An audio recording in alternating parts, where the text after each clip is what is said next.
So ibig sabihin, tumutulong ka sa magulang mo. Siyempre, Yun. Yan, tinitinda mo na yan mga basahan. Ano yan? maya-maya, Tumutulong ka sa magulang mo. siyempre, Galing ah. nagugas na Ayun si pinta. Embong. Kahit na saksakan ng tindi ng init, naglalako siya ng mga basahan. Diba, Bong? Opo. Hindi nga bong, tutulong ka? Yung mama mo. Dalawa pa kumukuha sa'yo ah.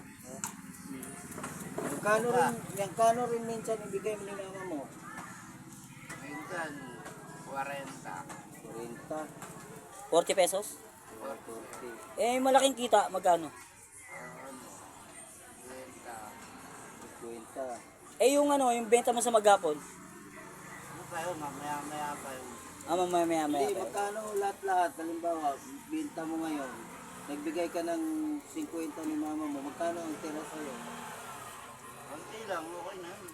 Hindi, kahit ibanggit mo kung magkano na lang. 50 din. 30 rin, gano'n, 40 rin. Adi pagkain mo lang. Oo. Buti, kaya tulong ka sa magulang. Okay ka, Bong? O, kaway. Yun. Nice, Bong.